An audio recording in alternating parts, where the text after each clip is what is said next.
Sí, sí.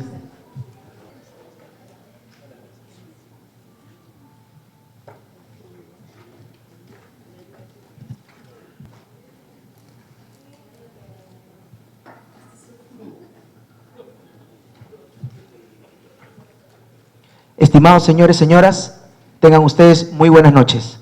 El día de hoy, denominado Martes Patriótico, teniendo como primera presentación la conferencia titulada Formación del Estado peruano en 1821, análisis del contexto político, social Sánchez Velázquez. A la directora general del Centro de Estudios en Justicia y Derechos Humanos, doctora Arely. Antes de empezar con esta actividad académica, la directora las palabras de presentación sobre la presente conferencia. Recibámoslo, por favor. Acceso a la Justicia, Daniel Sánchez Velázquez. Señor expositor Manuel Bermúdez Tapia, señores directores generales de las direcciones generales del Ministerio, señores procuradores que nos acompañan el día de hoy, público en general. Tengan ustedes muy buenas noches. En mi calidad de directora del Centro de Estudios en Justicia y Derechos Humanos, me es grato darles la bienvenida al inicio de este ciclo de conferencias denominado los Martes Patrióticos, las cuales se llevarán a cabo durante el mes de julio a la luz de las celebraciones por el aniversario patrio y también por las actividades continuas que está realizando el Ministerio de Justicia de cara a las celebraciones del bicentenario de la independencia de nuestro país. Este ciclo de conferencias se inserta a su vez dentro del programa académico denominado Martes Jurídico, el cual viene implementándose desde febrero de este año con el objeto de que el Ministerio sirva a nuestros ciudadanos a través de una serie de actividades de discusión y difusión de jurisprudencia, doctrina y legislación en las materias de justicia y derechos humanos. A la fecha hemos realizado un total de 25 actividades entre Lima y provincias, lo cual representa un total de casi 3.000 ciudadanos capacitados. Con el ciclo de conferencias Martes Patriótico buscamos fomentar la reflexión y el análisis sobre cómo nuestros procesos históricos influencian el devenir de nuestras instituciones contemporáneas y a su vez tienen una relación bastante directa con los desafíos actuales que afrontamos como país para construir ciudadanía y solidificarnos como una verdadera democracia. Entender el peso de la historia es crucial para fomentar transformación social. Y para respaldar esta afirmación me gustaría citar a una catedrática que es una de mis favoritas, ¿no? Es la doctora Susan Marks, catedrática de Derecho del London School of Economics. Ella nos recuerda que la historia no es un conjunto de hechos o eventos que se desencadenan de manera inesperada. Hay fuerzas políticas, económicas y sociales que las influencian. Y si la historia fue conducida hacia un determinado cauce, entonces también puede ser reconducida hacia otros horizontes. Esa reconstrucción es una tarea política, pero sobre todo es una tarea cívica, nos involucra a todos y todas. Bajo esa premisa es que el Centro de Estudios en Justicia y Derechos Humanos ha diseñado el programa Martes Patriótico con 4 expositores destacados, en una secuencia de exposiciones que marcan una línea de tiempo. Empezamos el día de hoy con la charla magistral del doctor Manuel Bermúdez Tapia, quien disertará sobre la formación del Estado peruano en 1821, análisis del contexto político, social y económico de la época, a través de la cual compartirá sus reflexiones sobre los problemas actuales de nuestro país y su gestación desde la independencia. El siguiente martes, el martes 9 de julio, nos acompañará el doctor César Landa Arroyo, ex magistrado y presidente del Tribunal Constitucional y docente de Derecho Constitucional de la Universidad Católica. Él disertará sobre el tema constitucionalismo peruano en perspectiva histórica.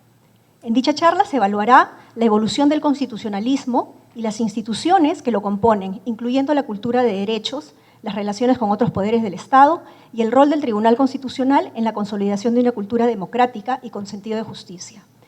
El martes 16 de julio nos acompañará la doctora Marcela Guaita, exministra de la Mujer y docente de la Facultad de Derecho de la Universidad Católica, experta en temas de género. Ella nos dará la charla magistral titulada Género e Igualdad de Oportunidades, avances y desafíos rumbo al bicentenario.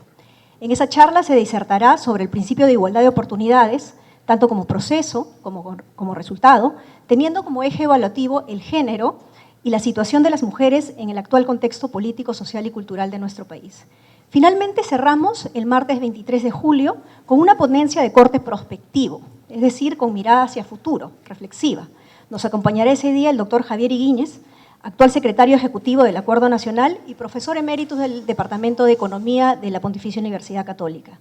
Su ponencia se titula Acuerdo Nacional y la Visión País 2050, el rol de los derechos humanos y el desarrollo humano.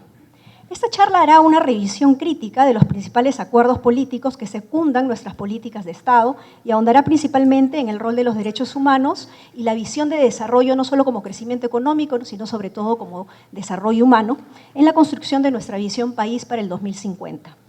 Esperamos entonces que la secuencia de estas charlas magistrales sean de su agrado y ayuden a fomentar el desarrollo de capacidades analíticas de nuestros ciudadanos y ciudadanas sobre problemas actuales y problemas pasados. Esta es una tarea que le compete al Ministerio de Justicia y Derechos Humanos a través del Centro de Estudios de Justicia y Derechos Humanos y nosotros, funcionarios públicos, estamos gustosos de realizar.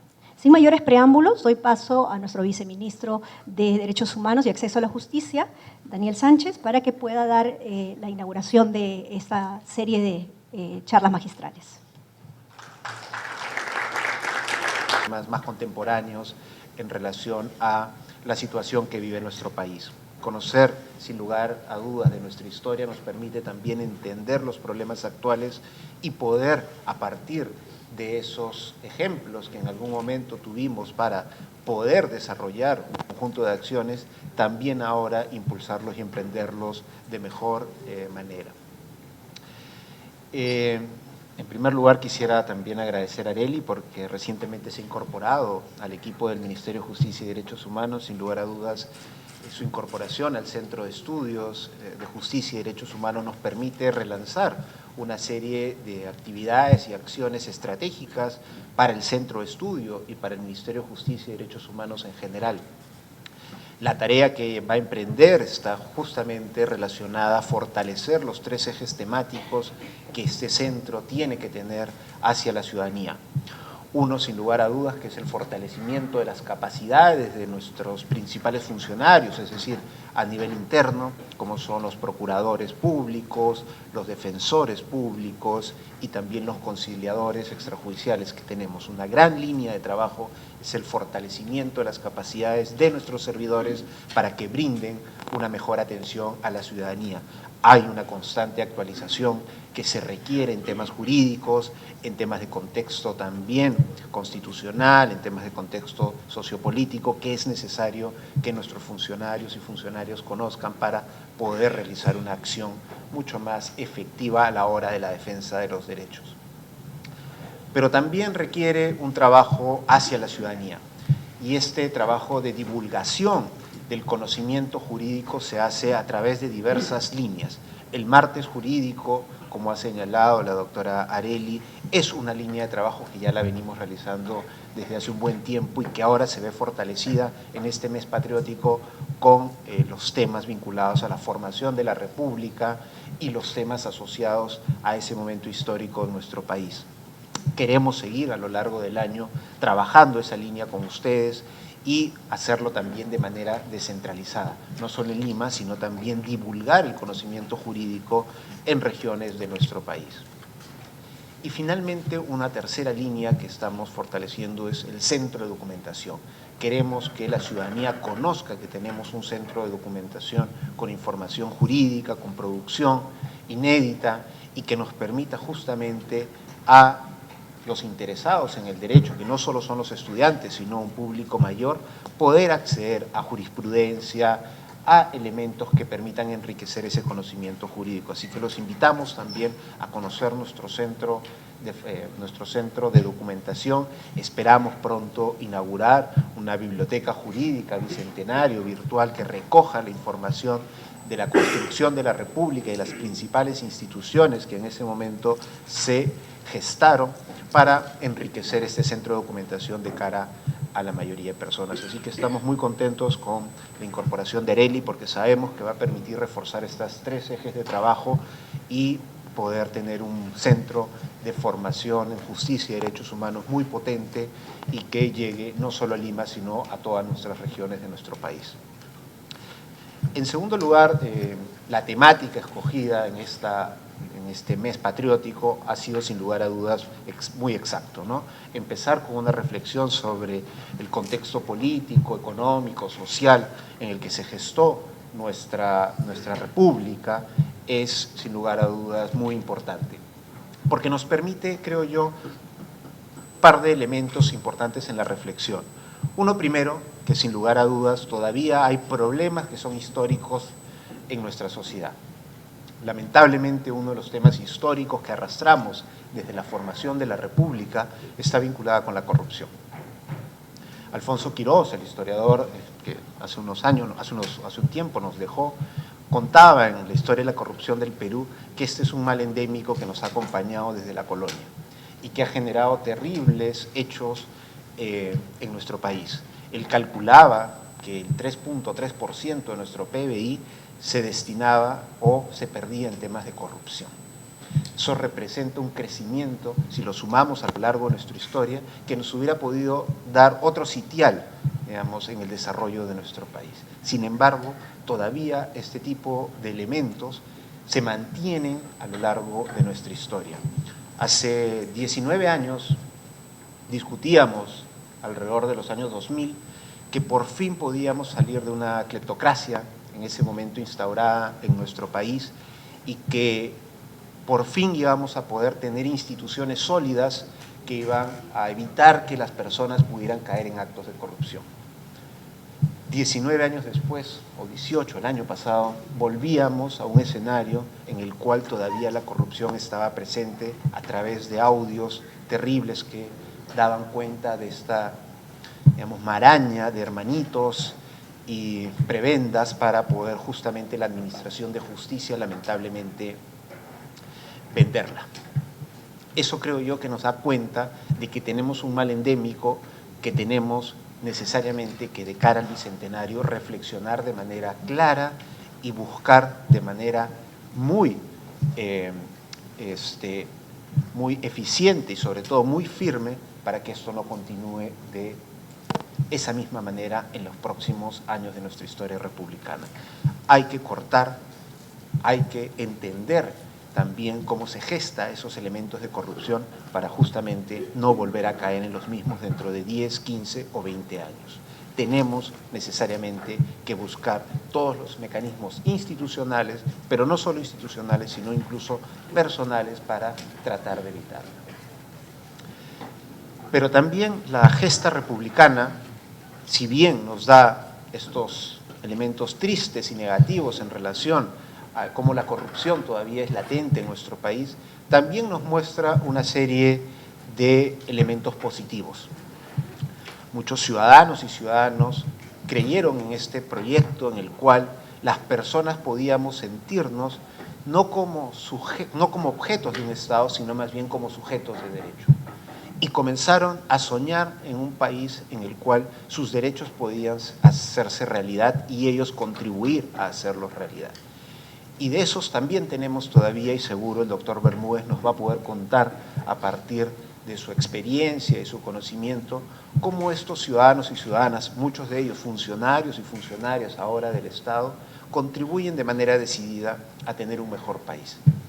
Yo nunca me cansaré de contar que a las comunidades que viajo encuentro muchas veces profesores que tienen para llegar a esa comunidad que recorrer largas distancias, a veces días de navegación para poder llegar a la escuela.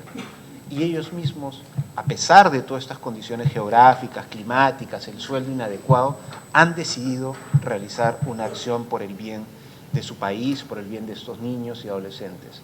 Entonces, si bien tenemos actos de corrupción de algunos funcionarios, no lo son todos. Hay en nuestro país muy buenos funcionarios que realizan una serie de acciones que justamente hacen de nuestra nación una nación que todavía se puede sentir orgullosa de cumplir 200 años de república.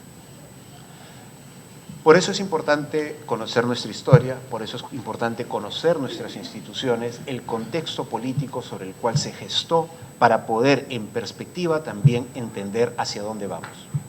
Y creo yo que el Bicentenario, que ahora digamos que estamos a puertas de celebrar y sobre el cual se han generado un conjunto de espacios de discusión, nos va a permitir conocer ese pasado, entender nuestro presente, pero sobre todo evitar los errores para tener un futuro realmente donde la ciudadanía se sienta que vive dentro de una república y donde sus derechos son respetados para todos y todas. Estamos en ese momento histórico, estamos muy contentos de que ustedes estén aquí presentes para ayudarnos a reflexionar en conjunto en esta construcción rumbo a nuestro bicentenario, y estoy seguro que los martes patrióticos van a ser, sin lugar a dudas, un hito dentro de nuestro trabajo como Ministerio de Justicia, pero sobre todo un espacio de reflexión muy importante para nuestra sociedad. Así que con ese ánimo quiero agradecerles y declarar por inaugurado este espacio para que ya el doctor nos pueda justamente comentar cada uno de los alcances de esta martes jurídico. Muchísimas gracias.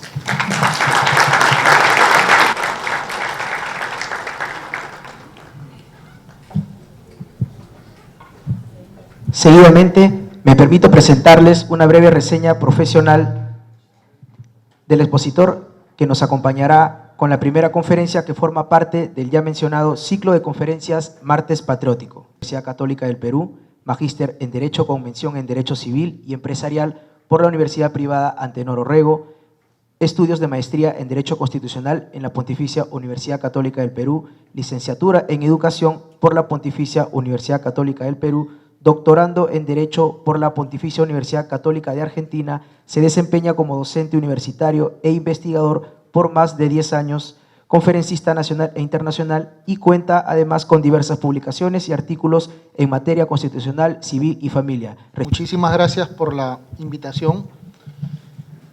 Muchas gracias al Ministerio de Justicia. Es creo que ya la quinta vez que vengo.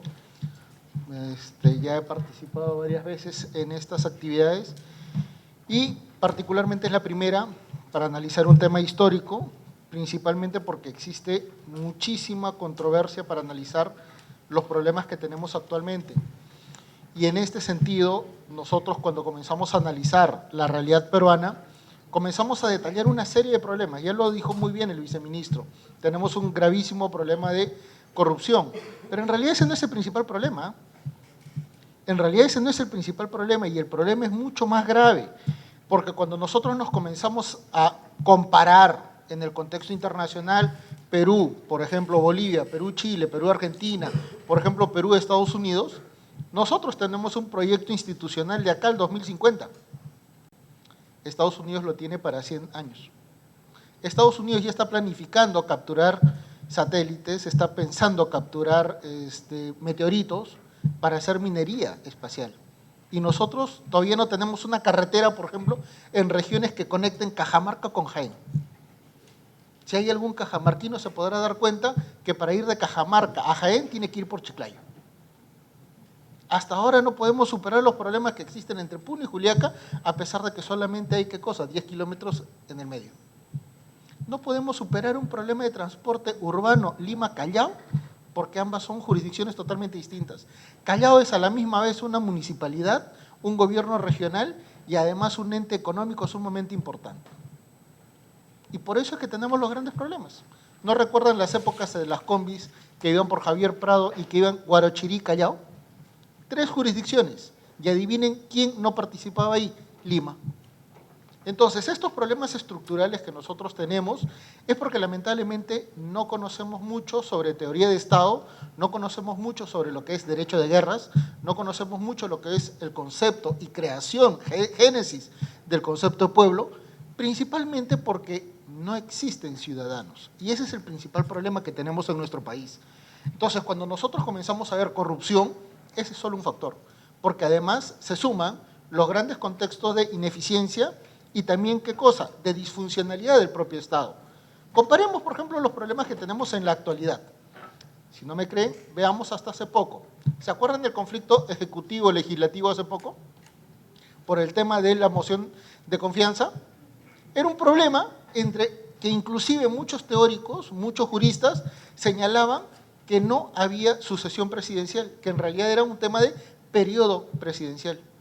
Y si ustedes leen bien la Constitución, no existe la figura de periodo presidencial. Hay solo presidente. Por lo tanto, era la primera moción ¿de quién? De Vizcarra. Una simple lectura de la Constitución y se acabó. Y sin embargo, podemos ver otros grandes inconvenientes. Por ejemplo, tenemos un Tribunal Constitucional y tenemos un Poder Judicial. 2 entidades para ver un mismo contexto funcional. Un servicio público importante, justicia. Y sin embargo, este problema, que si bien no es nuestro, proviene de un contexto europeo, principalmente por la concepción del sistema jurídico, que por cierto es sistema jurídico romano, germánico, canónico francés, tiene unos severísimos problemas de interpretación respecto de la ley, porque la ley ha sido excluida para una interpretación en el ámbito jurisprudencial.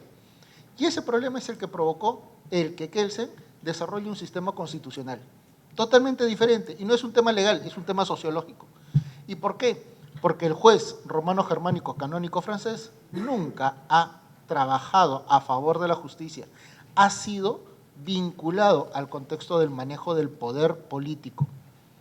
Y ese contexto nos permite decir a nosotros que en la actualidad, por ejemplo, el manejo del sistema de seguridad jurídica no funciona bien en el Estado. Por eso es que podemos tener, ¿qué cosa? Una RENIEC, que es un organismo constitucional autónomo, y una SUNAR, que pueden hacer lo mismo, pero que sin embargo tienen diferentes estructurales tan antagónicos que no permite manejar y uniformizar el contexto de seguridad jurídica.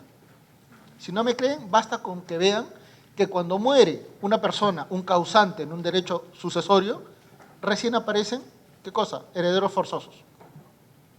Y ese es un problema real. Constituye aproximadamente el 3% de procesos judiciales en el Poder Judicial. Si cada año maneja 5 millones de expedientes, saquen la cuenta cuántos procesos se generan por no manejar seguridad jurídica. Y en ese contexto vemos también el severo manejo de cómo se ha manejado nuestro Estado. Por ejemplo, se crearon los gobiernos regionales. Desde que se han creado los gobiernos regionales, la gran mayoría de presidentes regionales han sido juzgados y algunos de ellos han sido sentenciados por corrupción. Hoy por hoy nadie confía en los gobiernos regionales y porque son ineficientes. Y es lo mismo que sucede en los gobiernos locales, donde tenemos la gran figura del alcalde y no manejamos ¿a quiénes? Al Consejo Municipal. Yo les podría garantizar que en este salón, incluyéndome, no todos conocemos al Consejo Municipal, solo al alcalde. Y vean el nivel de representación que tenemos a nivel de manejo del poder. Entonces, si tenemos que analizar esta estructura de problemas, tenemos que remontarnos, porque lamentablemente durante toda nuestra historia hemos manifestado los mismos problemas estructurales. Perdimos una guerra del Pacífico principalmente por esto. Generamos terrorismo por esto. Tenemos hoy por hoy problemas vinculados a género y problemas de grupos vulnerables por esto. Tenemos un severísimo contexto de realidades entre el norte del país y el sur del país por producto de la Confederación Perú-Boliviana. ¿Se han dado cuenta que el norte y el sur son totalmente distintos? Y se debe justamente a eso. ¿Se dieron cuenta por qué en la Guerra del Pacífico las propias ciudades no estaban tan de acuerdo con Lima y por eso es que Lima las abandonó? ¿Se han dado cuenta en el manejo de lo que es nuestro país en el ámbito de los planos?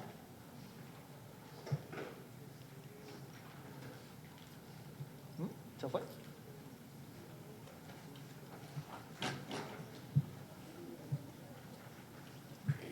A ver. Ahí está. Entonces, cuando nosotros comenzamos a analizar los problemas del país para nuestra actualidad, siempre nos vamos a relacionar. El Perú tiene grandes males, pero los principales es no tenemos ciudadanos. El concepto de bien común no existe. Y ese es un problema muy grave. ¿Por qué? Porque luego voy a hacer una pequeña estructura de teoría de Estado para que puedan ver y analizar la debilidad de nuestro país.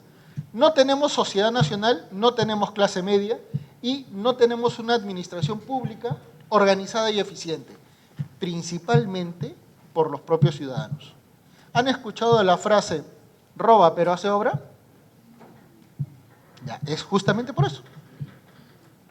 Y cuando nosotros comenzamos a vincular los grandes problemas del país, es que en realidad tenemos que asumir un severo contexto muy complejo, donde vamos a tocar temas legales, donde vamos a tener que tocar temas económicos, donde vamos a tener que tocar temas culturales y también sociológicos.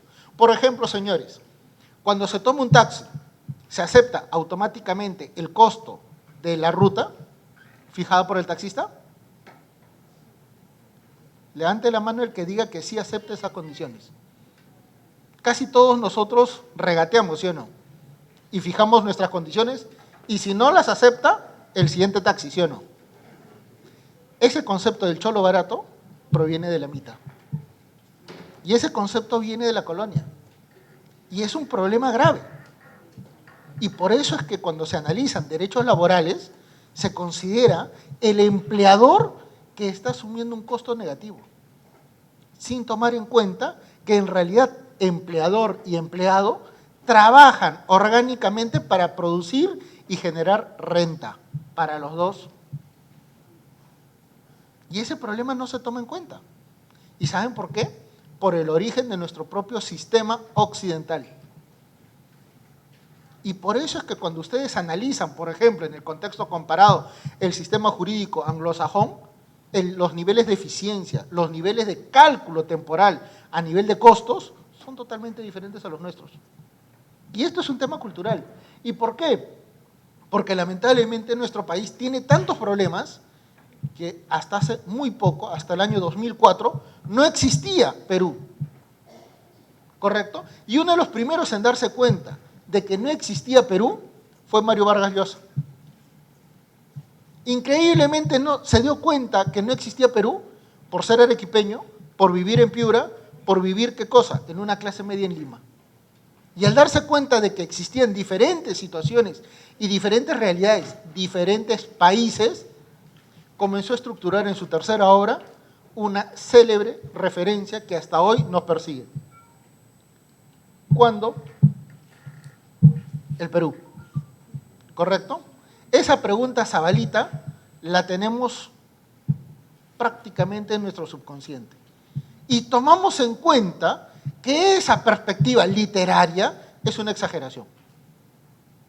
Y hoy por hoy todos nos podemos decir, mañana Perú gana, mañana el Perú va a progresar, que somos un país rico, bello, inmenso, tenemos 2 maravillas mundiales, Machu Picchu y el Amazonas, que tenemos 1000 potencialidades. En realidad eso es ficticio. El gran problema del Perú son los peruanos. Y esa es una realidad. Y esto nos permite señalar, y observen 4 perspectivas de evaluación. Fíjense lo que dice Roncagliolo. Señala, el Perú se fregó cuando lo inventó Mario. Las novelas en ese contexto son sumamente realistas, propio de un boom literario de la época, igual que Gabriel García Márquez, que expresaban la realidad, algo que normalmente siempre sonó exagerado, pero ustedes saben que la realidad supera la ficción, ¿sí o no? Más aún en el Perú. Yo no sé qué hace Hollywood que no tome en cuenta la realidad peruana para sacar películas. Solo en el Perú pasan algunas cosas, y esto es increíble. Vean la segunda expresión. Ahí se dan cuenta de que en realidad, ¿quién dice? El país no lo hace la administración, el país no lo hace la sociedad, el país lo hace su gente, pero si no hay gente, no hay país. Y vean, siempre hay líricos que señalan y dicen, señores, tenemos muchas perspectivas de progresar. Un país que ha producido tantas cosas, tantos elementos positivos, no puede ser malo. El gran problema es que pequeñas gotas no hacen, ¿qué cosa? El cambio de salado a dulce. Y ese es el gran inconveniente. Y vean esta última perspectiva.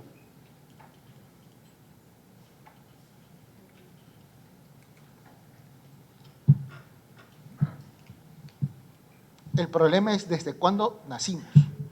Y el problema de 1821 va a ser tan radical que si yo les pregunto a ustedes cuándo fue nuestra fecha de declaración de independencia, seguro no la saben. A ver, ¿alguien sabe? El que la sepa, le regalo un libro mío. ¿Cuál? Si me dicen 28 de julio, ya fallaron. Así es, 1820, en Huacho. Correcto. Luego acordamos, doctor, ¿ya? Bajo esa perspectiva, todos siempre nos quejamos de una cosa. Cuando tenemos una moneda y observamos el escudo, ¿se han dado cuenta que hay 2 ramitas que están dobladas? Esas son Arica y Tarapacá, ¿correcto? ¿Y por qué las tenemos impregnadas? Porque también en nuestro himno tenemos, ¿qué cosa? Una condición atávica. Tenemos una cerviz que se agacha.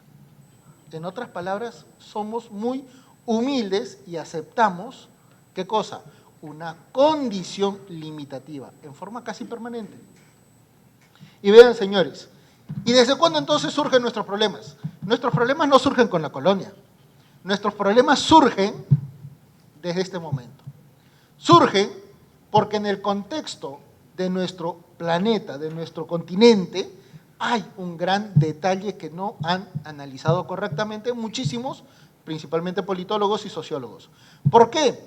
Porque el imperio incaico no es la representación total de nuestra cultura prehispánica.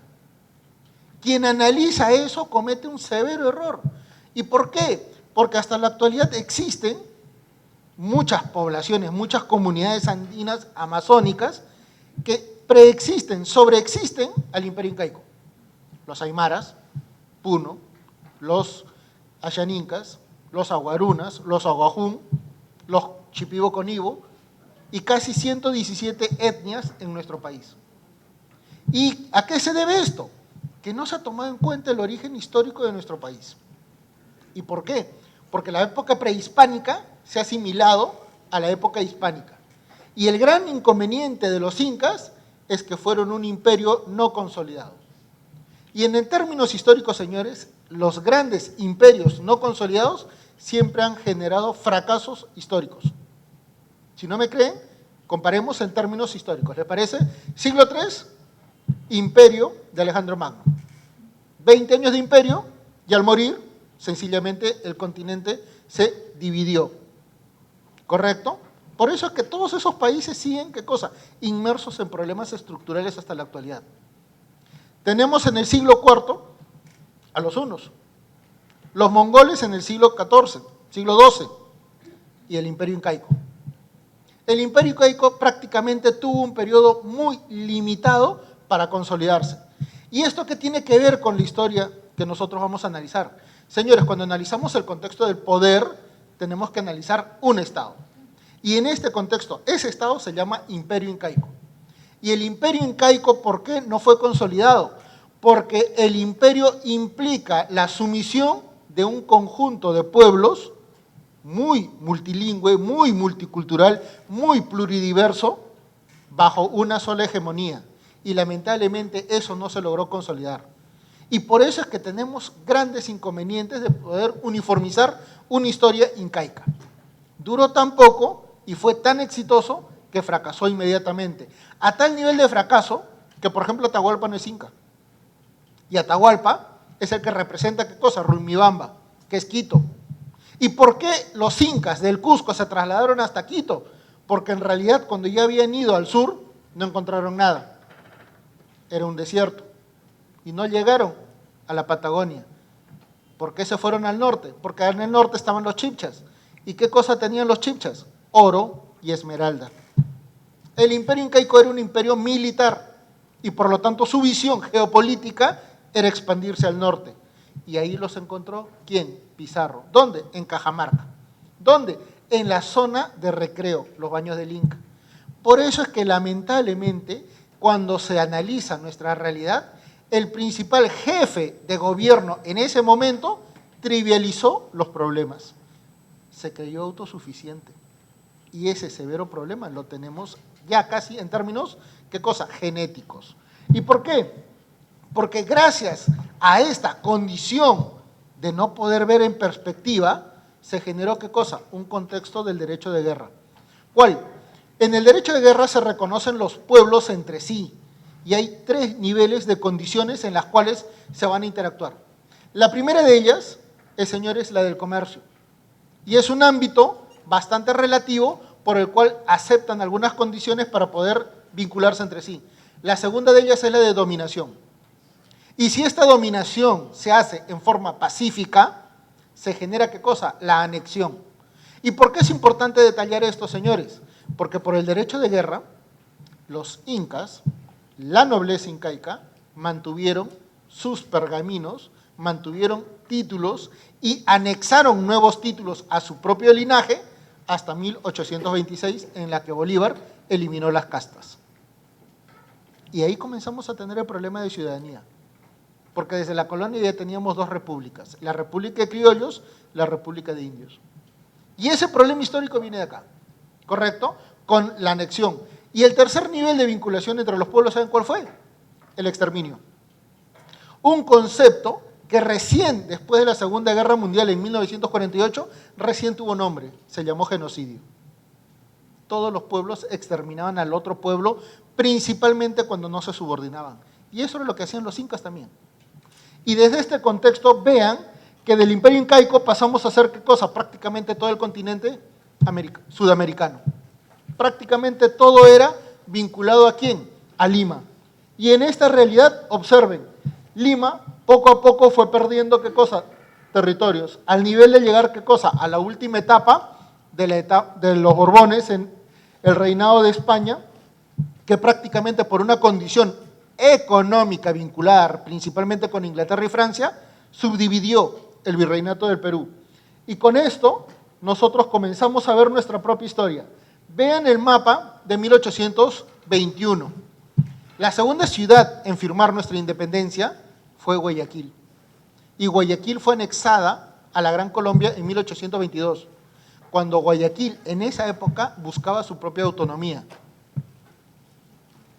Y fíjense en el otro mapa, vean la cantidad de territorio que hemos perdido o que hemos cedido. Y si se dan cuenta, solo en una guerra hemos perdido territorio.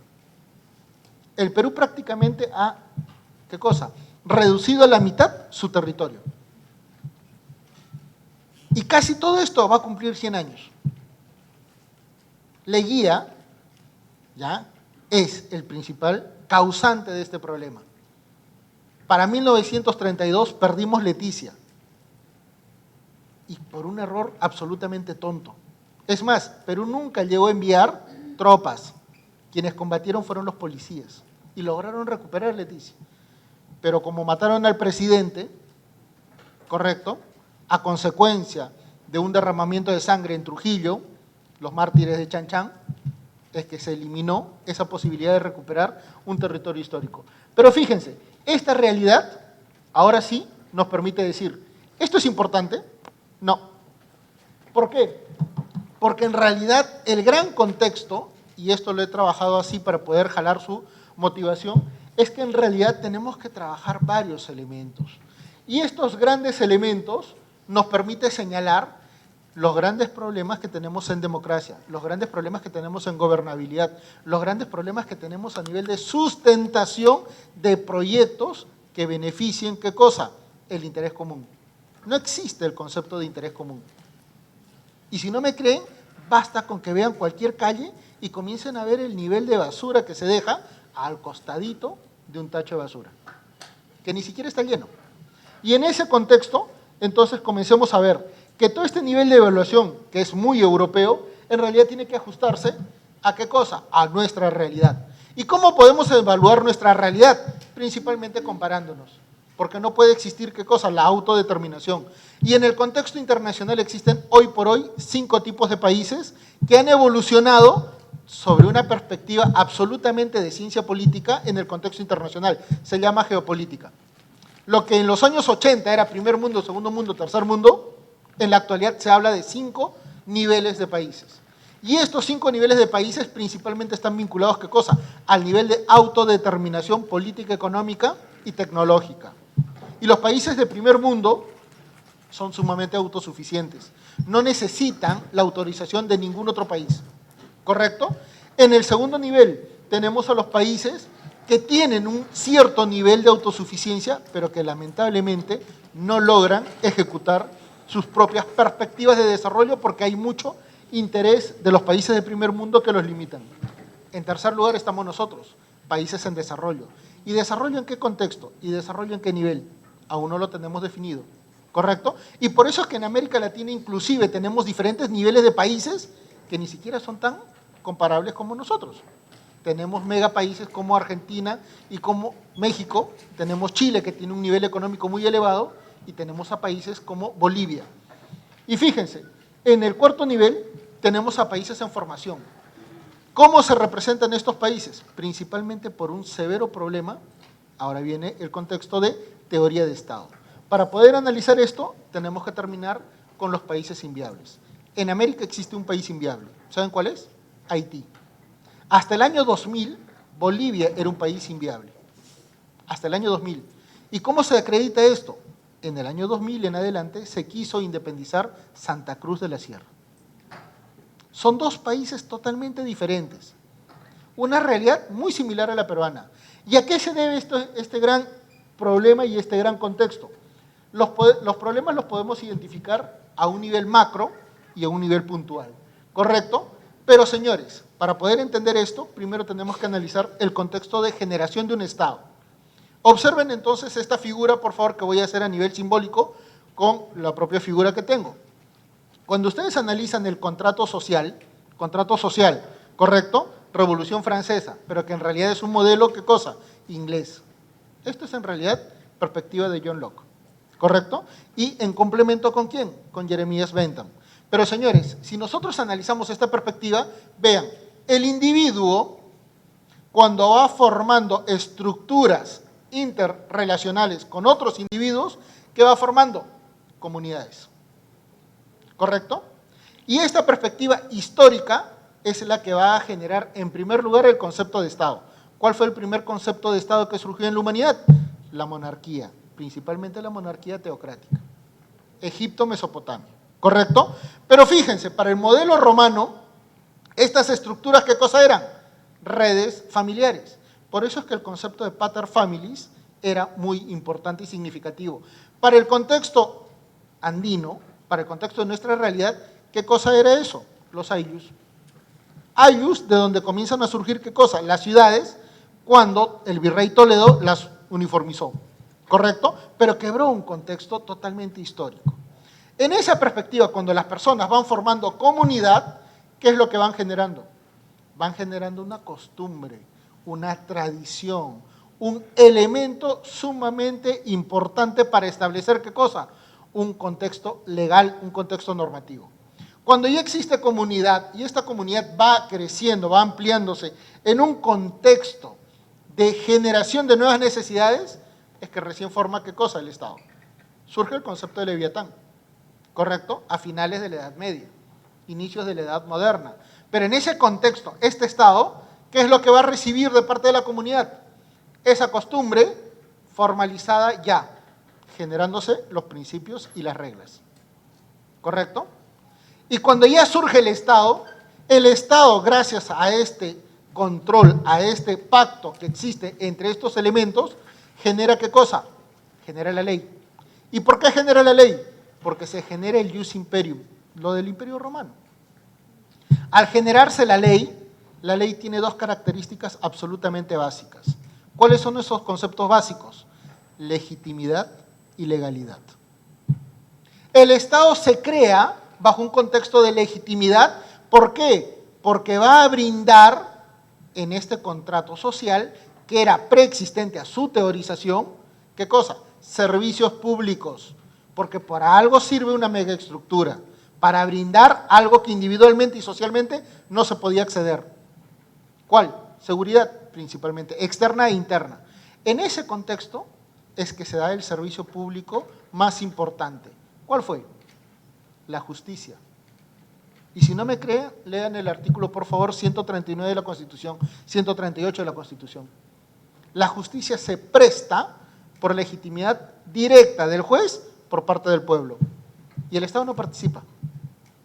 Y ese contexto es tan importante que si ustedes comienzan a analizar, miren, costumbre, reglas, ley, jurisprudencia, ¿qué cosas son? Las fuentes del derecho. ¿Correcto? Y fíjense que cuando nosotros tenemos un contrato social, nosotros vamos a observar que este individuo va a generar una condición equivalente al Estado. Esto Habermas lo relaciona, ¿qué cosa? Con un sinalagma. ¿Qué cosa es un sinalagma? Un contrato en el que las partes extremas no son iguales. Y no lo son. Son contextos totalmente diferentes, ¿sí o no? El Estado y la persona son totalmente diferentes, pero un momento, se necesitan. Y en ese contexto, fíjense, como ambos ya han cedido algo, se ha generado ¿qué cosa? Un nivel que hoy se garantiza con la democracia. El individuo traslada su poder a través del ejercicio del voto. Y el Estado ejerce su poder de dominación sobre la base de su funcionabilidad. Pero ¿qué pasa si es que no hay funcionabilidad? Eso se llama gobernabilidad. Significa que va a haber una crisis. Cuando los estados se convierten en más autoritarios, se generan dictaduras. Cuando los individuos generan mayor poder frente al Estado, se genera informalidad. Y eso produce las crisis que hoy por hoy tenemos. Y eso es un concepto bastante antiguo y es un contexto bastante referencial para nuestro estudio. ¿Por qué? Porque lamentablemente no se toma en cuenta que los problemas de gobernabilidad, los problemas de democracia, se deben a que no existe individuo, no existe el ciudadano. ¿Y saben por qué es importante el individuo? Porque ese individuo genera gobernanza, que es hoy por hoy el manejo del control del bien público en el Estado. ¿Por parte de quién? De los que no están en el Estado, por parte de los ciudadanos. Y fíjense que en la actualidad ya tenemos que manejar democracia, tenemos que manejar gobernabilidad y tenemos que manejar gobernanza, sobre la base de ese contrato absolutamente histórico. ¿Y en nuestro país existe? No, porque lamentablemente, fíjense, persona, sociedad y Estado tienen grandes problemas estructurales. A nivel de la persona, no tenemos un concepto de pertenencia. Y si no me creen, por favor, revisen la Constitución, artículo 149. Ahí se van a dar cuenta que hay una inconstitucionalidad, pero una inconstitucionalidad no de fondo, sino de forma. ¿Y por qué? Porque cuando se reguló el contexto de pluralismo jurídico por primera vez en nuestra historia constitucional, se redactó comunidades campesinas y comunidades nativas. Un error histórico. ¿Y saben por qué? Porque recién en 1969 se crearon las comunidades campesinas. En cambio, las comunidades nativas son las que alude el convenio 169 de la OIT, que son absolutamente preexistentes a la estructura del Estado. Un problema que en nuestro contexto de diagrama se va a representar en lo siguiente. Si el individuo va generando sociedad y va generando costumbre, es que en nuestro país existen, ¿qué cosa? Varios contextos culturales. Pluralismo jurídico, ¿correcto? Y es lo mismo que sucedió cuando España llegó al Perú para generar, ¿qué cosa? Un sistema normativo. Por eso el derecho de Indias permitía, ¿qué cosa? Que en el contexto latinoamericano se puedan regular autónomamente, fijando solo algunos parámetros legales, ¿correcto? Ese contexto de disfuncionalidad genera una perspectiva psicológica muy grave, el atavismo. Señores, ¿cuántos de ustedes han escuchado la frase mejoren la raza? ¿La han escuchado, sí o no? ¿A qué se debe? Buscar pedigrí, ¿no? ¿Y quién tiene pedigrí? Ese contexto de atavismo lo tenemos tan marcado que prácticamente es una representación. Ese problema, ¿saben quién lo representó? Alan García. ¿Se acuerdan en el problema de Bagua? Cuando habló de ciudadanía de segunda clase. Ahí está. Y finalmente tenemos problemas estructurales en lo social, cultural y económico. Y fíjense a nivel de sociedad, no existe el concepto de bien común. No existe, ¿qué cosa? Una confrontación directa a todos los actos de corrupción. No los hay. Y finalmente tenemos una escasísima tecnología. Hoy por hoy tenemos que hacer muchos trámites a nivel personal, cuando existen ya mecanismos digitales como para poder hacerlos. ¿Correcto? ¿Y saben por qué necesitamos el documento? Por una tradición absolutamente, ¿qué cosa? Colonial. Principalmente por el pago de prebendas, tasas. Y en el Estado tenemos una administración ineficiente y dilapidadora de recursos. Hoy por hoy, la gran mayoría de entidades del Estado no gastan ni siquiera el 40% de su presupuesto mensual. No lo gastan.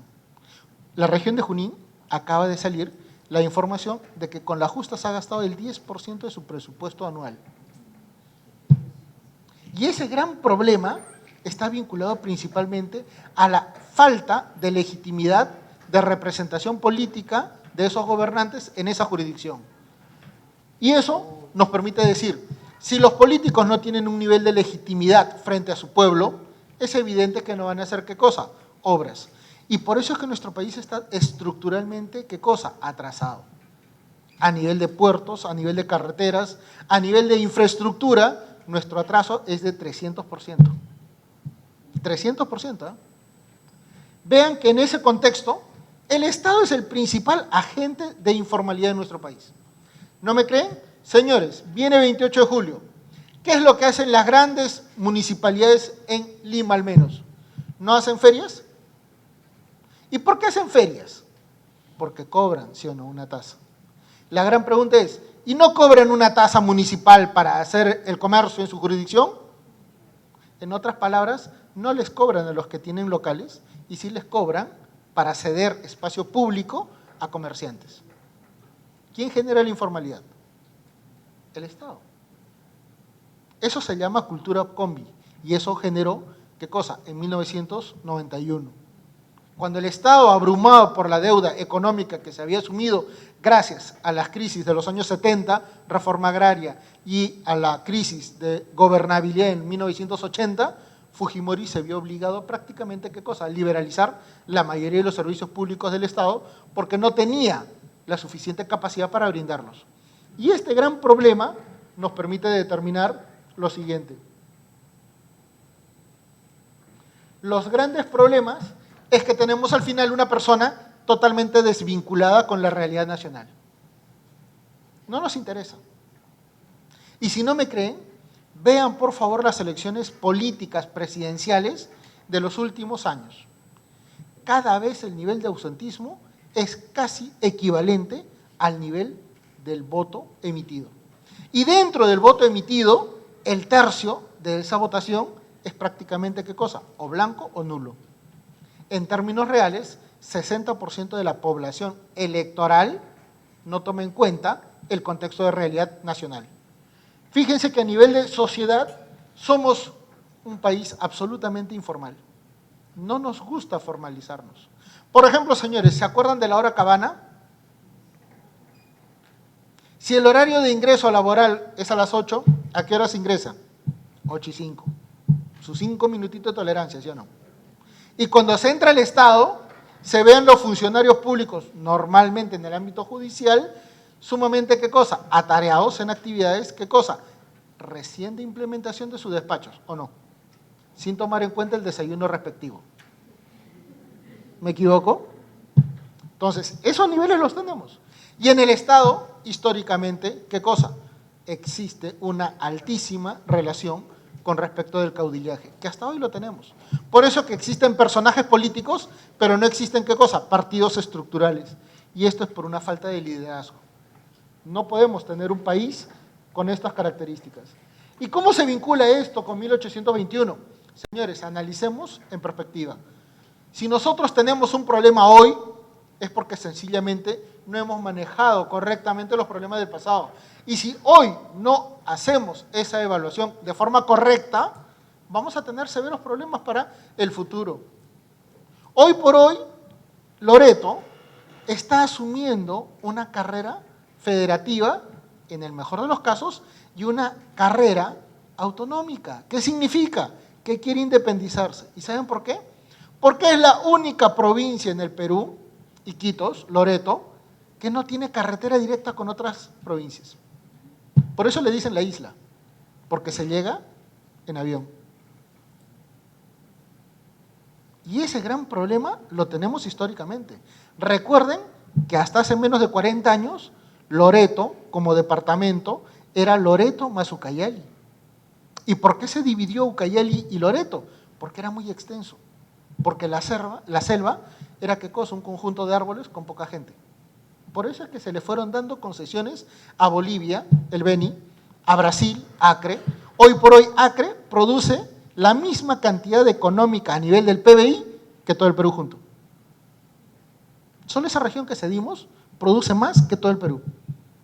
Cedimos toda la selva de Ecuador y cedimos el Putumayo. Cedimos sin una guerra un territorio sumamente vasto. Y esa realidad es la que tenemos. Entonces, comencemos a analizar estos grandes problemas. Ya los estábamos analizando. El principal problema, no conocemos una serie de relaciones. El gran problema viene, ¿qué cosa?, de la formación del poder en el Estado. No existe un contexto de legitimidad, no existe. La independización del Perú se generó por factores externos y no locales. En ese contexto, la realidad pre-inca es prácticamente, ¿qué cosa? Asumida negativamente. Y tenemos el gran imperio inconcluso, que lamentablemente generó muchísimos más problemas que favores. ¿Por qué?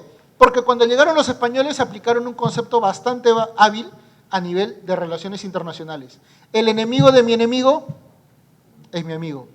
¿Quiénes fueron los que condujeron a Pizarro hasta Cajamarca? Los tallanes. ¿Quiénes fueron los tallanes? Una de las últimas comunidades, ¿qué cosa? Conquistadas por los incas. El gran contexto de división interna frente a un enemigo común es prácticamente propio del derecho internacional, conflicto de pueblos. Y eso es típico. Es lo mismo que pasó en México, es lo mismo que sucedió en todas las comunidades que existían en América.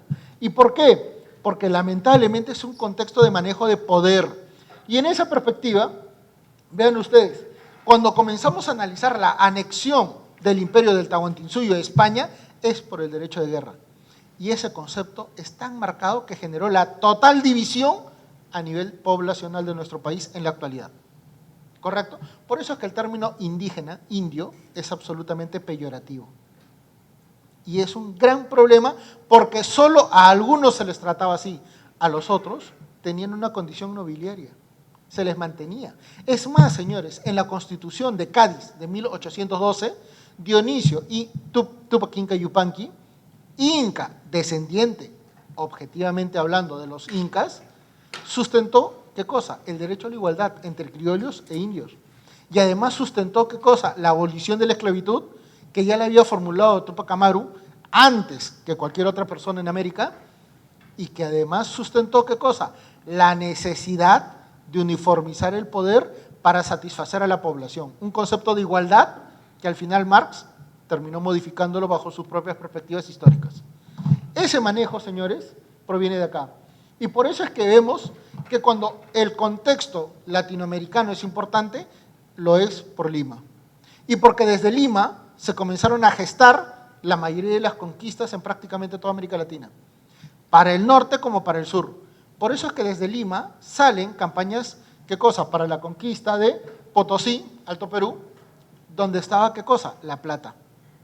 Y para poder sacarla con mayor facilidad, hecho que aprovecharon los Borbones, fue ¿qué cosa? Que se conquistó Paraguay, Buenos Aires y finalmente la Antártida. El primer buque que zarpó a la Antártida salió de Perú. Y hoy por hoy el Perú no tiene territorio en la Antártida. ¿Tiene qué cosa? Influencia. ¿Y qué significa influencia? Nada. Esa es la realidad. Y en realidad nosotros deberíamos tener territorio ahí. Y no lo tenemos. Y nadie se ha dado cuenta de eso. Entonces, ahí comenzamos ya a observar que ya existían dos grandes comunidades en un mismo territorio. Y señores, volvemos otra vez al contexto que les había explicado del contrato social.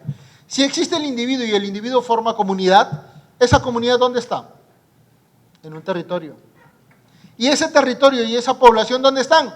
En un estado. Los tres elementos básicos de teoría constitucional.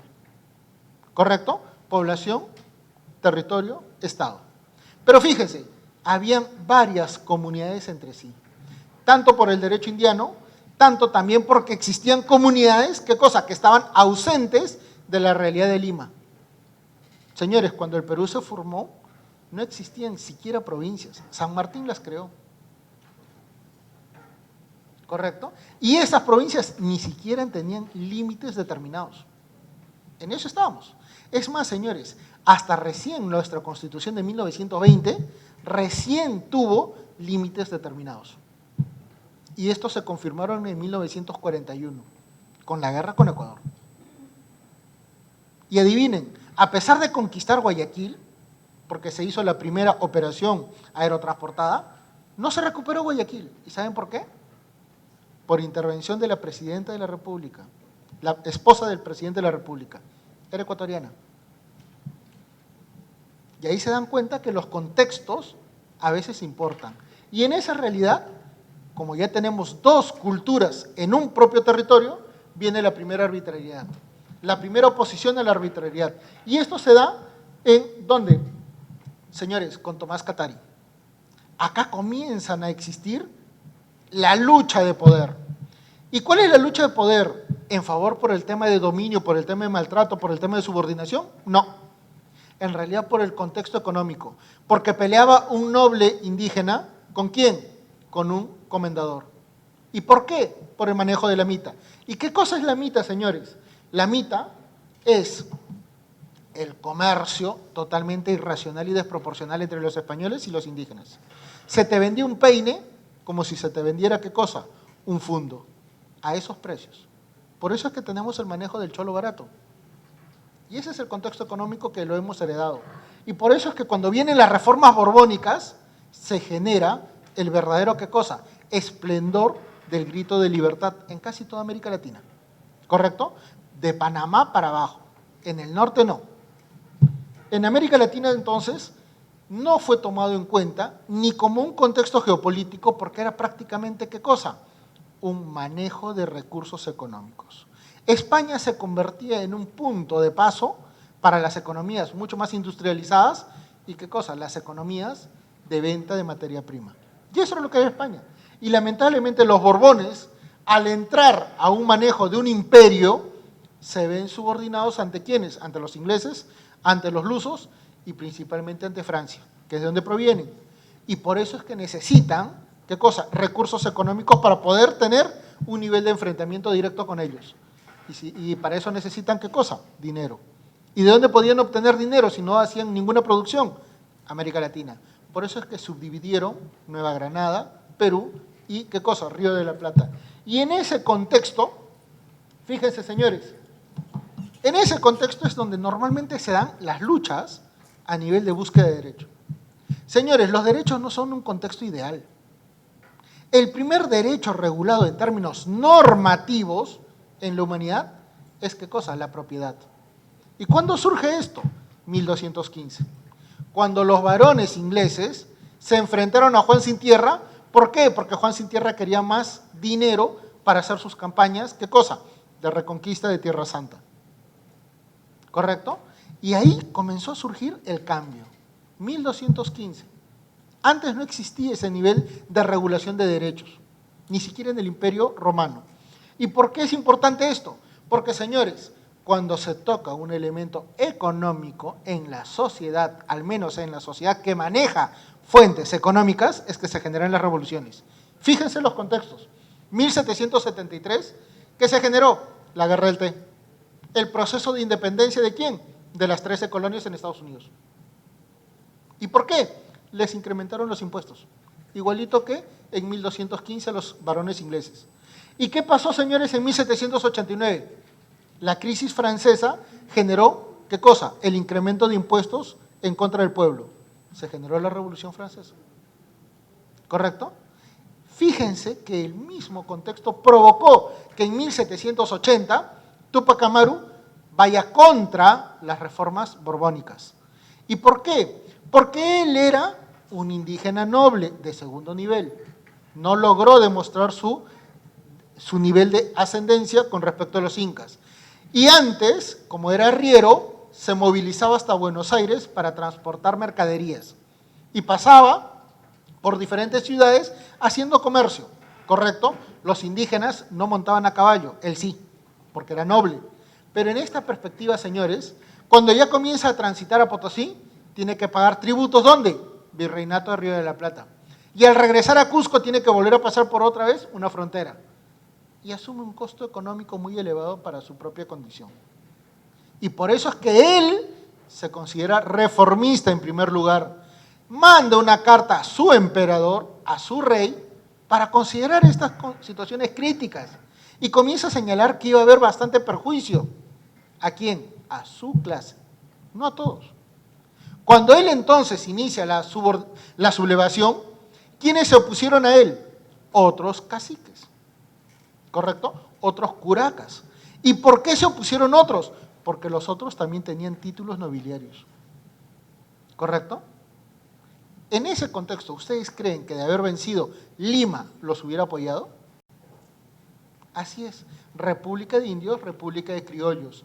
Y en ese contexto económico, fíjense que ya estamos hablando, ¿qué cosa? De un proceso de emancipación, ¿no? Porque ya comienzan a germinar en Tacna, en Arequipa, comienzan las voces independizadoras, ¿correcto? En Charcas, Bolivia hoy, en Buenos Aires, en Caracas, 1811, comienzan a independizarse de España. ¿Y por qué? Porque el factor económico es sumamente importante. Hoy nuestro país no produce lo que debería producir, como ya se dijo, por un contexto de corrupción. Para el año 2008, señores, el Perú creció al 8%, ¿se acuerdan? Un boom en el ámbito internacional. Señores, las proyecciones para el año 2006 a 2011 era que el Perú crezca anualmente al 9%. Y se tenía proyectado picos de 11% y de 13% de crecimiento. ¿Saben qué lo limitó? Tantos faenazos. Y ese es un factor absolutamente evaluado. Lean todos los informes estadísticos económicos del Banco Mundial para los años 2006-2011 y se van a dar cuenta que el Perú tenía que haber superado, ¿qué cosa? Un nivel de desarrollo totalmente extraordinario. El nivel de pobreza estaba proyectado para reducirse al 10%.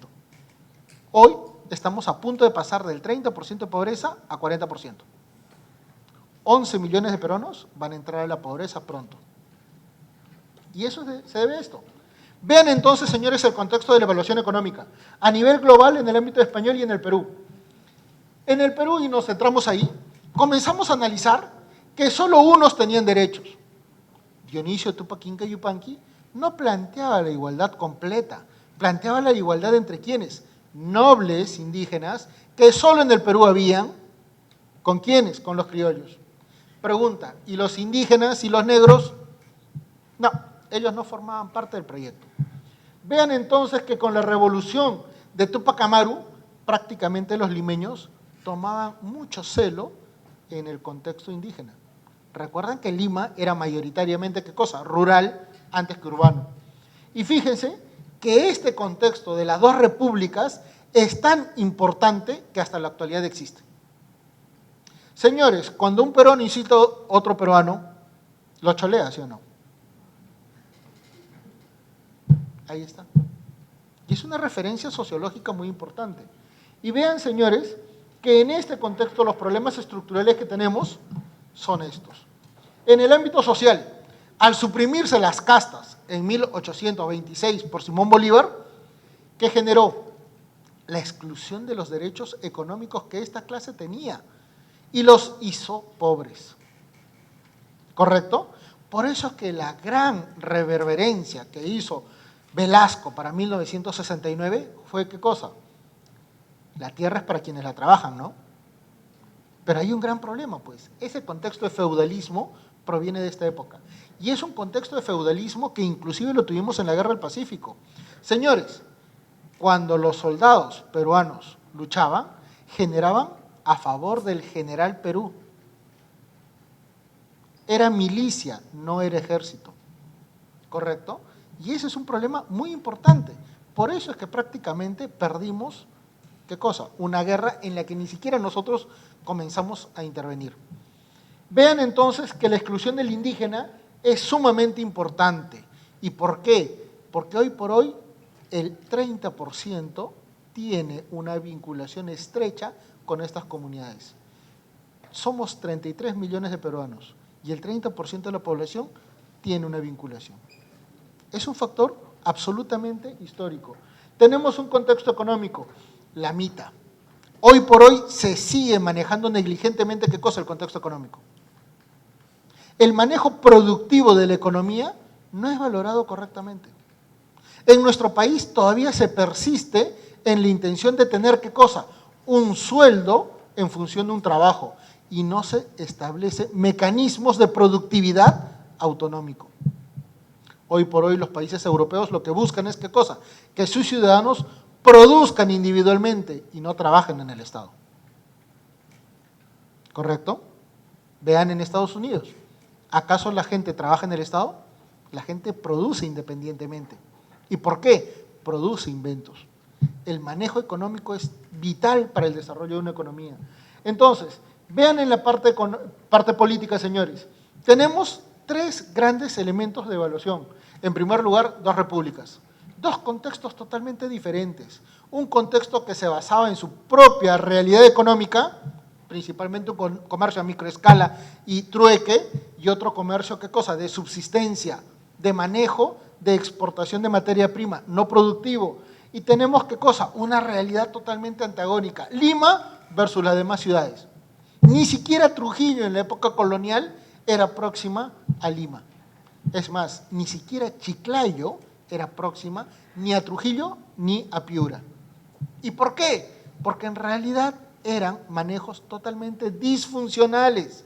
Estaba supeditado, ¿qué cosa? A una administración pública que abusaba del control de un territorio. ¿Y por qué? Porque América Latina nunca fue tomada en cuenta por los gobiernos españoles, ni de los Habsburgo ni de los Borbones. Ante esta situación, el contexto de manejar y mantener una administración ineficiente es absolutamente, ¿qué cosa? Palpable hasta nuestra realidad. Hoy por hoy se eligen a autoridades políticas sin perfil en gestión pública, hoy por hoy se eligen profesionales que tienen severos problemas éticos, morales y hasta judiciales en el Estado, ¿sí o no? Por ejemplo, señores, ¿sabían ustedes que el 40% de los congresistas que actualmente están en el Congreso de la República tenían problemas legales antes de asumir el cargo? 40%, ¿eh? 40%. Entonces, ese contexto de negligencia nos permite decir, señores, ya vamos entrando a nuestro proceso de formación del Estado peruano. Vean entonces, si ya tenemos un contexto muy negligente, antes de 1820, nosotros vamos a ver que los criollos solo veían una realidad económica, una realidad social y una realidad política. ¿A ellos les interesaba el cambio? Por eso es que Lima fue el último bastión de la corona española en América. Por eso es que tuvieron que venir, ¿qué cosa? Tropas de la Gran Colombia y tropas de la Argentina. ¿Llegaron tropas chilenas? Sí. Hicieron acto de presencia y se fueron. ¿Correcto? Y esa es una gran realidad. ¿Por qué es que tuvieron que venir a Lima? Porque sus independencias no estaban garantizadas. Por eso es que San Martín tuvo que cruzar los Andes, liberar Chile y finalmente liberar el Perú. Pero sin guerra. ¿Y saben por qué no generó ningún combate directo? Porque no tenía tropas. Sus tropas ya estaban en Argentina. Y en Argentina se debatían, ¿qué cosa? En una crisis política tan grave que Belgrano se le ocurrió la idea de tener una monarquía. ¿Correcto? Y don José de San Martín, como lo dijo correctamente un compañero, declara la independencia del Perú en Huacho y proclama la independencia del Perú en Lima. Y la diferencia es sustancial. Pregunta, ¿en Huacho había mucha población? No. Entonces, ¿los peruanos se consideraban ya liberados? No. Por eso es que el Cabildo de Lima le dice, San Martín, ven, te invitamos y haz el acto de proclamación. Y nuevamente repite las palabras, el Perú es independiente por la voluntad general de los pueblos. ¿Por qué pueblos? Porque en Argentina, gracias al virreinato, los pueblos se establecieron en provincias y cada una era autónoma, a tal nivel que hasta hoy se mantiene ese nivel de federalismo a nivel provincial. Ellos no se consideran federación, se consideran provincias unidas, ¿correcto? Y por eso es que tienen varias ciudades en el Perú. Fíjense el desnivel que existe entre Lima, Trujillo, Arequipa, Piura, con respecto a las demás ciudades. Las ciudades más mineras en nuestro país son las más pobres. Y las ciudades más pobres son las que tienen más indígenas. Y fíjense que esta realidad viene de acá. Entonces, cuando comienza a gestarse la independencia del Perú, 1821, ¿qué es lo que tenemos? No se sabía el territorio. El protectorado trató de establecer algunos territorios. Se generó una administración pública. Lo primero que hizo San Martín fue tener, ¿qué cosa? Ministerios. ¿Cuáles fueron los más importantes? Ministerio de Guerra, Ministerio de Relaciones Exteriores, Economía, Ministerio del Interior. Eliminó, ¿qué cosa? El mayorazgo. Un contexto absolutamente feudal. Manejo económico, señores. Y generó el concepto de ciudadanía en el Perú. Ese concepto de ciudadanía ya que va a venir el doctor César Landa, les voy a explicar el concepto de mutación constitucional y también qué cosa, los cambios de cláusulas pétreas en la Constitución. El concepto de ciudadanía está en todas nuestras constituciones y en todas nuestras constituciones tiene un concepto totalmente diferente. Y ahí se van a dar cuenta que la regulación constitucional tiene una figura pétrea y sin embargo su concepción tiene una figura, ¿qué cosa?, de mutación constitucional. Y esta es una perspectiva que proviene de ahí. Como San Martín no lograba formalizar un concepto de poder, es que tiene, ¿qué cosa?, que generar dos contextos, en el ámbito internacional y en el ámbito nacional. En el ámbito internacional requiere a Simón Bolívar, y por eso es que termina cediendo Guayaquil. Guayaquil, que era tierra peruana, terminó siendo, ¿qué cosa?, de la Gran Colombia. ¿Y por qué? Porque la Gran Colombia no tenía un puerto en América del Sur, en el Pacífico. ¿Y cuáles eran los puertos más importantes? Valparaíso, Chile, pero principalmente Inglaterra. Y adivinen por qué Inglaterra, porque era su paso natural para ir a Australia. Por eso es que en Chile hay mucho inglés y alemán, ¿correcto? Una visión geopolítica totalmente distinta a la de España. Estaba Callao y estaba, ¿qué cosa?, Guayaquil. Por eso es que la Gran Colombia asume, ¿qué cosa?, Guayaquil. Pero en el contexto nacional, que es mucho más rico, vamos a observar estos problemas. San Martín, tomando en cuenta la perspectiva internacional y nacional, propone una monarquía. Señores, no era una idea loca. Y les voy a explicar el gran problema. Fíjense ahí, el proyecto del Principado responde principalmente al problema de Brasil y al problema de la estructura de poder en el Perú. San Martín sabía que no existía liderazgo que pudiera unificar en nuestro país. Y San Martín sabía que la corona lusa, ya en Río de Janeiro, buscaba, ¿qué cosa?, expandirse. Brasil es el único país en el continente americano que se ha expandido, latinoamericano al menos, ¿correcto? Es el único. ¿Y por qué? Porque la corona lusa sale de Lisboa para Brasil. ¿Y por qué sale de Brasil? ¿Por qué sale de Portugal? Porque Napoleón Bonaparte los quería invadir. Por eso es que se generó, ¿qué cosa?, la conquista de España, y por eso la Constitución de Cádiz de 1812, y por eso es que la corona portuguesa se fue a Brasil, y por eso es que Brasil se desarrolló más que Portugal, ¿correcto? Es más, la monarquía en términos formales en Brasil, ¿saben cuándo se extinguió? En 1970, hasta hace poco. Es más, quienes ven novelas brasileñas se van a dar cuenta que todavía hay muchos condes, duques y todo lo demás, ¿sí o no? ¿Correcto? Y ahí están. Y no estoy hablando de las novelas históricas, estoy hablando de las novelas de ahora, ¿correcto? Vean que esa realidad provocó que San Martín busque un nivel de, ¿qué cosa?, de confrontación, porque sabía que iba a haber guerra, sabía que la Amazonía iba a ser conquistada tarde o temprano. Y para poder enfrentar a ese poder imperial, se necesita, ¿quién? A otro emperador. ¿Quién podía ser emperador? Se le buscó a Napoleón Bonaparte, ¿eh? Evidentemente, entre Perú y Francia, ¿qué prefirió? Era obvio, ¿correcto? Pero un momento, se buscó también un príncipe francés, que en realidad era belga, pero como todo el contexto europeo era francés, ese príncipe belga iba a venir al Perú, ¿correcto? Pero inmediatamente, como San Martín fue bastante diplomático en nuestro país, se generó, ¿qué cosa? Un régimen republicano. A la par de haber ya establecido el protectorado, San Martín no se quería quedar con el poder. San Martín accede a, ¿qué cosa?, a formalizar el Estado peruano para que los propios peruanos puedan gobernarse autónomamente. Y por eso es que Francisco Javier de Luna Pizarro, el primer presidente de un poder constituyente en nuestro Perú, estableció la primera forma de manejo en nuestro país, el poder republicano. Ganó el contexto republicano, a pesar de que ya se había mandado una comitiva para traer el príncipe belga, y este modelo es el que impera en nuestro país hasta la actualidad, ¿correcto? Pero fíjense el contexto. ¿Quién estaba abogando por un Estado federal? Fíjense, José Faustino Sánchez Carrión. ¿Y por qué es importante este contexto? ¿Saben por qué abogaba por un Estado federal?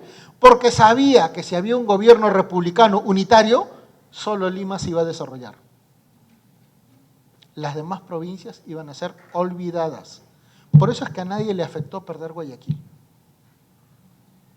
¿Correcto? Ese contexto es tan grave que provocó ¿qué cosa? La necesidad de uniformizar el poder. Por eso es que la primera Constitución, prácticamente, ¿qué es lo que hace? Genera, ojo, como el modelo inglés, genera la división del poder en un único nivel. El Congreso es el que va a elegir el Ejecutivo. Por eso es que se elige ¿a quién? A José de la Riva Agüero, nuestro primer presidente. Y prácticamente al año se elige a José Bernardo de Tagle. Y entre los dos hay una confrontación. Y al final, cuando se va Bolívar, asume ¿quién? Otro que va a tener los mismos niveles. El que va a generar la Confederación Perú-Boliviana. ¿Correcto? Santa Cruz. Y en este contexto, vean, 1821, independencia, sin conflicto. 1822, ya perdemos una primera ciudad. 1822, generamos una necesidad de dependencia de que venga, ¿qué cosa? Tropas extranjeras a liberarnos. Y generamos además primeros conflictos a nivel de caudillaje. Señores, nuestra historia republicana está llena de repúblicas muy vinculadas al caudillaje. Y fíjense, este modelo republicano termina generando una crisis generalizada. Las tropas españolas que ya estaban en las zonas de la costa sur y de la zona sierra, principalmente por Cusco, para proteger Potosí, lograban vencer fácilmente, ¿qué cosa? A las tropas emancipadoras en el Perú o tropas ya republicanas. Eran fácilmente vencidas. Y por eso es que San Bolívar genera una vinculación con nuestro país sin estar presente. Y ahí es donde se provoca, ¿qué cosa? Un gran problema. Simón Bolívar en realidad fue un mercenario que vino al Perú. Y él vino con sueldo, pagado por el Congreso peruano, para asumir un liderazgo militar. Pregunta, ¿Bolívar combatió en Junín y en Ayacucho? Y ahí se van a dar cuenta. ¿Correcto?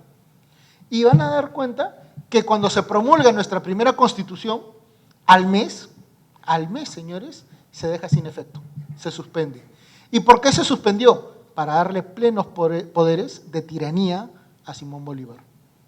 Simón Bolívar llega prácticamente a tener todo el poder en nuestro país y generó su Constitución vitalicia.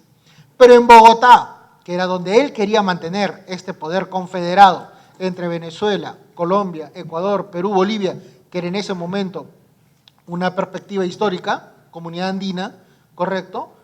Bolívar, en ese contexto, pierde el poder en Bogotá, su principal centro de poder. Por eso abandona el Perú. No la abandona por reacción peruana, la abandona por una necesidad de crisis en el extranjero.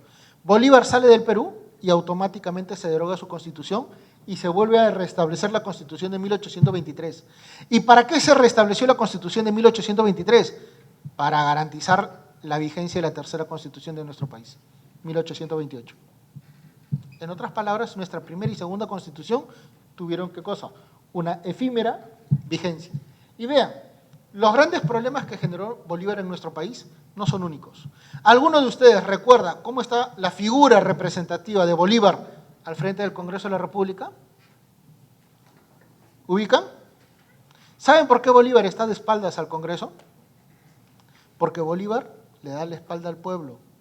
Recuerden que el Congreso es ¿qué cosa? El pueblo. Y no se llama Plaza Bolívar. Ese es un problema de Google. Esa plaza se llama Plaza de la Inquisición o Plaza de las Tres Virtudes. ¿Y saben por qué? Porque ahí estaba el Santo Oficio. Ahí estaba San Marcos, el local del Congreso de San Marcos. Y al costado estaba el puericultorio. Las Tres Virtudes. ¿Correcto? Y ahí se quemaban brujas en la colonia. ¿Correcto? Por eso es que en ese hogar de torturas se puso a Bolívar. Y por eso es que Bolívar está galopando. ¿Y galopando del Congreso hacia dónde? Hacia el Ejecutivo.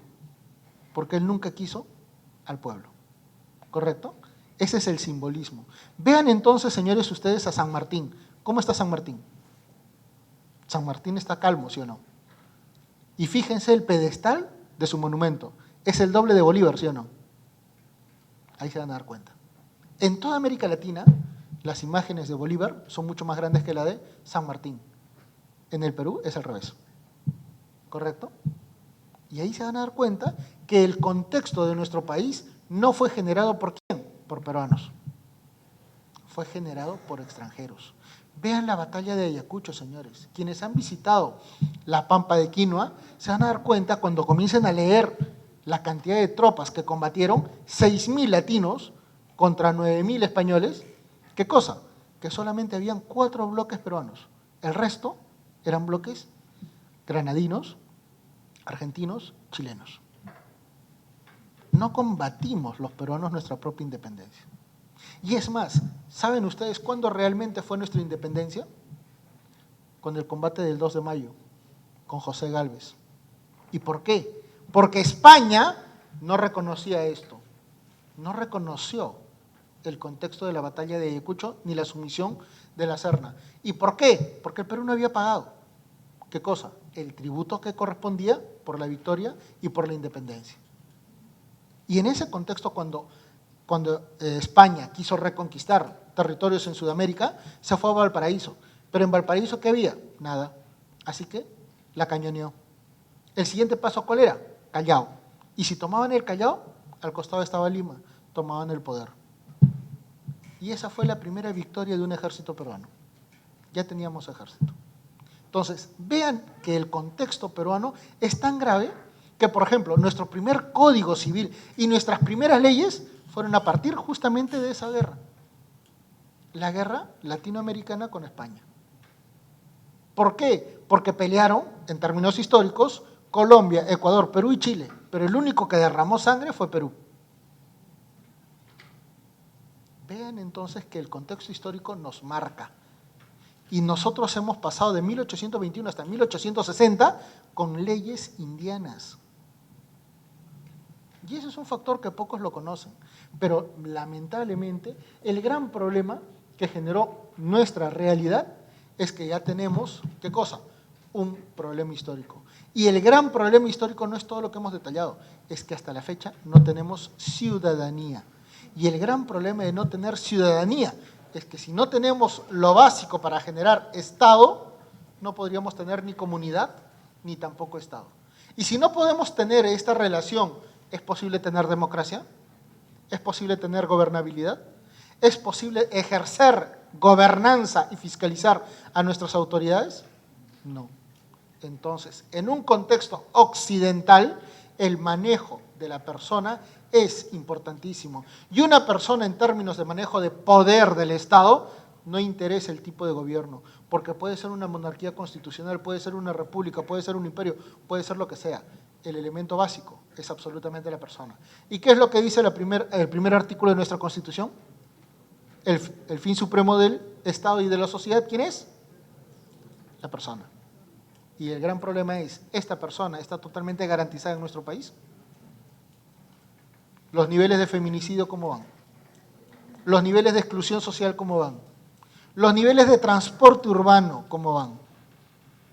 Los niveles de contaminación en la gran mayoría de zonas mineras, ¿cómo van? Entonces, ¿tenemos país? No tenemos país. Tenemos un territorio con una pequeña administración pública y sin embargo no tenemos ciudadanos.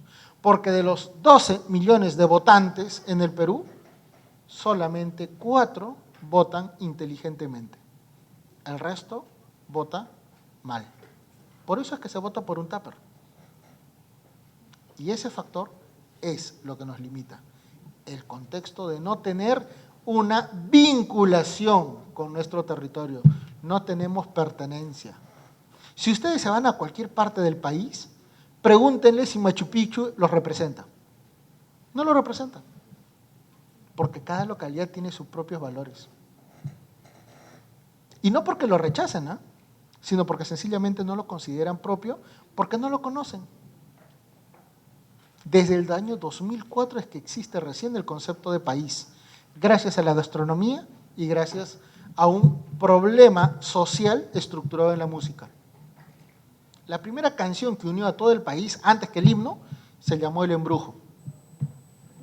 La cantó desde el rico, la cantó desde el blanco, hasta la cantó, ¿quién? El cholo. En todo nivel. Por primera vez se rompieron todas esas castas y todos esos segmentos sociales para comprender el concepto de peruano. Y ese es un concepto radical. Y la gastronomía es otro. Pero señores, este proceso de construcción de país está demorando. Y vamos a llegar al 2021 con un bicentenario absolutamente, ¿qué cosa? Muy similar a 1821. ¿Cómo así? Señores, ¿tenemos ciudadanos? No. Tenemos una república con un montón de peruanos totalmente independientes entre sí. Señores, ¿tenemos un Estado eficiente? No. ¿Tenemos un territorio unido? No. ¿Cuánto demora en ir de La Molina al Callao en hora de punta? Eso entonces nos permite decir, estamos ante un verdadero problema, ¿sí o no? Y eso es lo que nos permite decir, si nosotros no estudiamos nuestra historia, lamentablemente va a ser poco difícil construir nuestro futuro. Muchísimas gracias.